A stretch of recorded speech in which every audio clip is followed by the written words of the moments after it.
एक छोटे गांव के बीच एक पुराने हवेली की ओर सुंदर गलियां बढ़ रही थीं।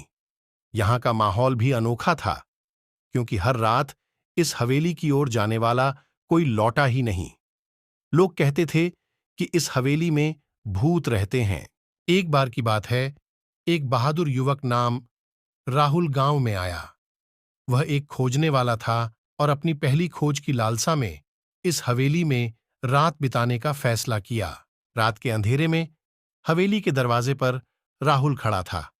वह दरवाजे की घंटी बजाने को तैयार था, लेकिन एक ऐसी ऊपरी ताकत उसके दिल को धड़काने से रोक रही थी। क्या वह बाहरी ताकतों के सामने अपनी साहसिकता दिखा पाएगा? धीरे धीरे राहुल ने दरवाजे पर धीरे से हाथ डाला।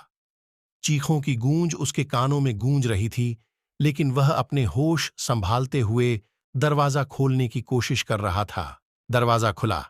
राहुल ने एक चिंगारी की आग लिए हुए एक सुंदर कमरे में कदम रखा। अंधेरे के बावजूद कमरे में आधा छुपा हुआ था। वह नीचे उतारा और कमरे में जांच करने लगा। चिंगारी के प्रकाश से राहुल ने देखा कि यह कमरा प्राचीन है, और यह भी उसी समय से शुरू होता है जब हवेली निर्मित हुई थी। इसमें कई पुरानी चीजें रखी थीं, जिनमें एक पुराना खजाना भी था। राहुल की आंखें खजाने पर पड़ीं। उसने एक पुराना चाबी को पाया और खजाने का ताला खोला। चमकदार सोने के सिक्के, मोती और अन्य अमूल्य वस्त्र उसने पाए। इस खजाने का अनमोल सामान देखकर राहुल का मन मानो उड़ गया। वह इसे ले जाने का निर्णय कर बैठा। अचानक राहुल की आंखों के सामने एक अज्ञात आवाज सुनाई दी। उसने चिंगारी के प्रकाश में घूमते हुए देखा कि कोई उसके पीछे से आ रहा है। राहुल के दिल की धड़कनें तेज हो गईं। उसने तुरंत खजाने की ओर देखा, लेकिन वहां कुछ भी नहीं था।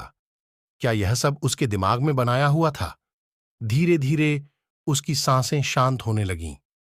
वह सोचने लगा कि शायद यह सब उसकी दिमाग की उस जगह से हो रहा हो जहां वह अभी है।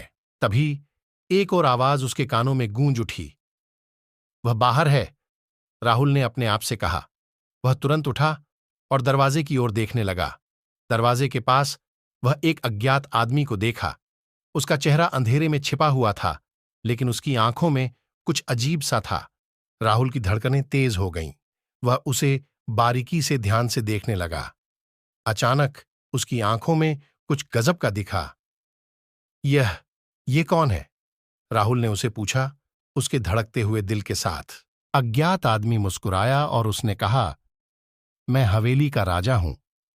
तुम्हारा यहां आना मुझे अच्छा लगा। राहुल का दिल जोर से धड़कने लगा। क्या यह सच है? क्या वह अब कभी भी इस हवेली से बाहर निकल पाएगा? अचानक हवेली के दरवाजे की घंटी बजी। राहुल ने तेजी से दरवाजे की ओर देखा। वह एक और अज्ञात आदमी को खड़ा देखा। उसकी आंखों में भी वही अजीब चमक थी। राहुल की सांसें तेज हो गईं। वह अब समझ गया कि कुछ गलत है। वह अपनी आंखों को मोटा करके देखने लगा, लेकिन अब वह कुछ भी देख नहीं पा रहा था। उसके सामने अज्ञात आदमी बोला, तुम्हारा अब समय हो गया है, और उसने अपनी हंसी को बढ़ाया। राहुल का दिल धड़कने लगा।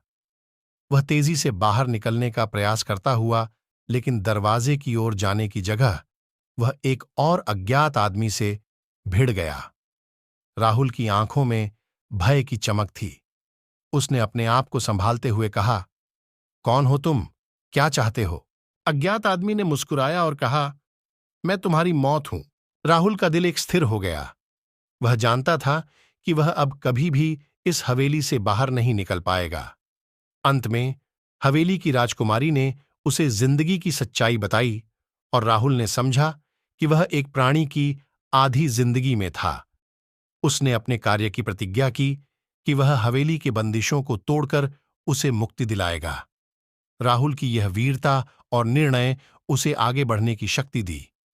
वह हवेली से बाहर निकलकर अपने जीवन के नए अध्याय की ओर बढ़ा। इस कहानी का संदेश है कि हर कठिनाई के पीछे एक सीख छिपी होती है, और हर मुश्किल को पार करने के लिए साहस और निर्णय की आवश्यकता होती है।